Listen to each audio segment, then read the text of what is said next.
Welcome to Caseback Watches. My name is Tim, and in this episode I'd like to speak about microbrands, and I want to answer the question from Maddie. Maddie, thank you very much. He sent that question for the last Q&A video, and I found the question so interesting that I want to answer it in a single video, and I will do this right now. Question is, which microbrand is likely to make the crossover to mainstream first? And I think most of us know the situation. You are on YouTube, you are on Kickstarter, eBay, Instagram, everything, and you see a product, a watch of a microbrand, and you think, is it worth it? Is it really worth it? Or will I burn my money buying that watch? Or is it really worth it? Is it a wanted watch tomorrow? And even if you don't see your watches as an investment, I think it's an interesting question. Who makes the game? Who makes the run? Who's the winner for that? So let's get right into it and let's define the microbrand.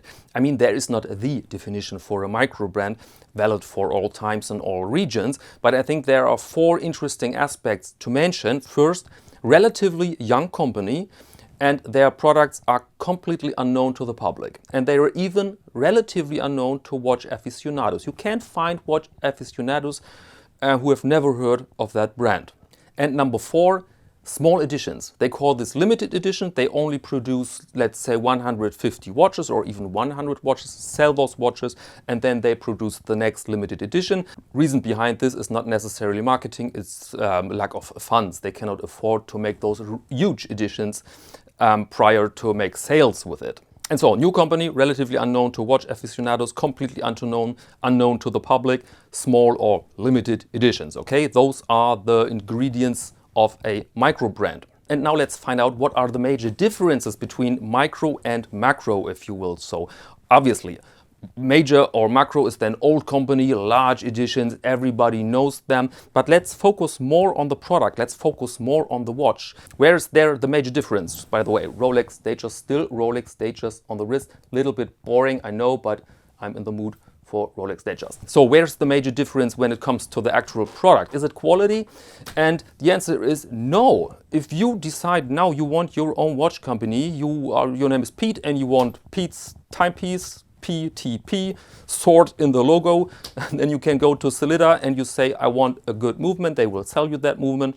Then you can visit a company specialized in high quality steel cases. They will manufacture you a nice steel case. If you can provide drawings, you can buy the best sapphire crystal, anti-reflective coating on it. You can buy bracelets, you can buy a nice packaging, you can buy everything. And so even for you, it's then possible to compete with an ETA powered Tudor without any problems.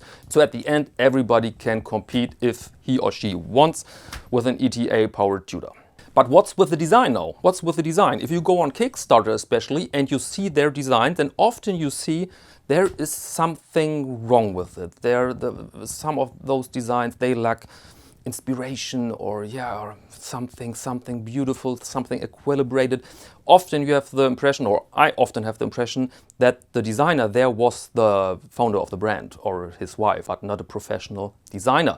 And especially if you compare those products with the big brands. I mean, I've seen images, press images of the reissue of the Longines flagship. And I mean, look at that. I mean, even if you're not in the genre dress watch, even if you say that's not for me, I think everybody who is a little bit into watches can see that this is a marvelous design. But now you may ask, yeah, but how can we say that this or that is a bad design? We're not designers. I'm not a designer, and I highly assume that you are also not a designer. How can we tell this if this is a bad design and this not? And I think it's the same way. You're in a restaurant, you have visited numerous restaurants, you are, let's say, a fan of the cuisine of Indonesia, and you have this dish and you realize it lacks some spices. And you're not the cook. You cannot say, oh, that spice and that spice is missing and that amount of such and such, but you know exactly there's something wrong with that dish. And I think most people who are around on YouTube and watch YouTube channels or run YouTube channels or collect watches, I think most of us are able to spot a design which lacks quality, especially if we can compare it with a design which is loaded with quality. And so for me, this is the first major difference between microbrand or a lot of microbrand products and a lot of major brand products is the design. This of course doesn't mean that a major brand cannot really go south with their design, but overall they have their iconic pieces which represent a really high design standard. And the next difference, I think, is obvious. It's brand value. And you can build up brand value with, let's say, celebrities. Here you see a famous example, Daniel Craig in bed with Omega. Excuse me, not in bed with Omega, he's a brand ambassador. And by the way, a celebrity for a watch brand doesn't need necessarily a name. It can be an iconic figure like the diver or the pilot, the firefighter or something like that, the sailor. But then all those iconic figures have to stick to the manufacturer, to the brand over decades, so it can join together. And there are very good examples. If you see, for instance, Stover, the German manufacturer Stover, where's the celebrity there? The celebrity is the pilot. The celebrity is the pilot in extreme situations like World War II. This is the celebrity working for Stover, adding brand value. Another example from the United States is Hamilton. Hamilton doesn't need necessarily their own celebrities because they have half of Hollywood. I mean, there are so many great movies with Hamilton watches in it, and this adds brand value. And the end of brand value is then it makes people buy your watch who are not interested in watches. I mean, think about famous Rolex models, for instance. There you can see it very well. Or you can see it with mid-tier watches like Mido, with excellent case forms, single piece case forms, this advanced sealing systems, high beat movements sometimes, all designed to convince watch people to buy that watch, but not designed to convince people who are not interested in watches. And that's the reason why brands like Mido or Zinn to Timar are more mid-tier, because they are not supposed to convince people who are not in the watch world, who are not interested in watches. So brand value as the major instrument to enlarge your audience all over the globe. And speaking about the globe, there's sometimes the next major difference. This is the name. If you see the big players, they have very good names. I mean, there are exceptions, but the reason is then in the history. But famous example, Rolex. Everybody can spell Rolex. It's an iconic name without any form of tight bonds to a certain region. And so if you compare this to, let's say, a watch brand founder from Wales, and he uses one of those very, very long words to brand his watch, then it's very questionable if he can convince the capitals of the world of this word. And of course, I'm sitting in the glass house as a German, because we have wonderful German watch brands which are absolutely terrible. I think the record is, let me think about that, I think the record is Finger and Wurzel. Excuse me. Finger and Wurzel, even for German ears, sounds absolutely terrible, absolutely mortal war crime of a name. And it sounds like a 60s porn movie with hair in it.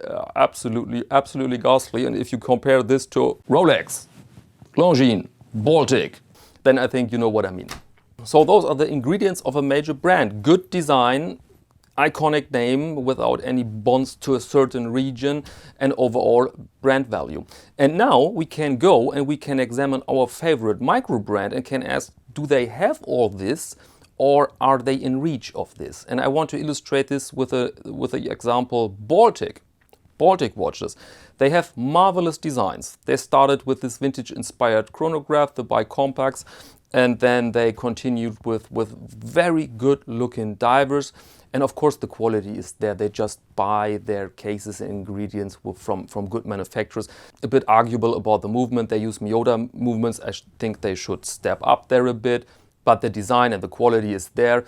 And the iconic name is there, Baltic. Everybody in this solar system can spell Baltic. This name is very easy.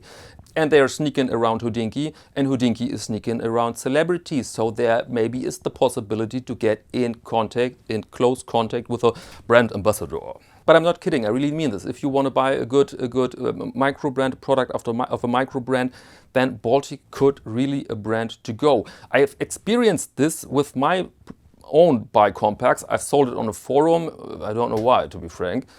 Boy, I've sold that. I'm not sure, but the listing was then marked as sold, and people continued to ask me, is it really sold? Do we have another, please?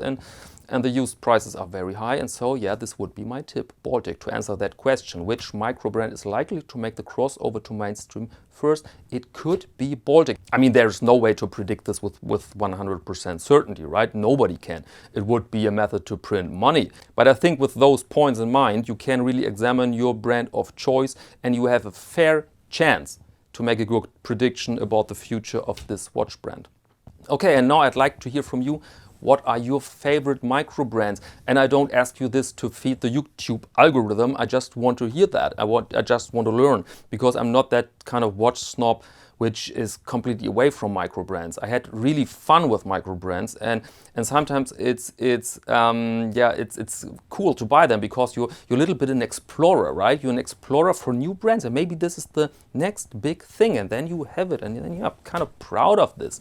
And so it would be very nice if you can put your favorite micro brands in the comments. And if you want to see images of all the micro brands I hopefully own in the future, then please join me on Instagram.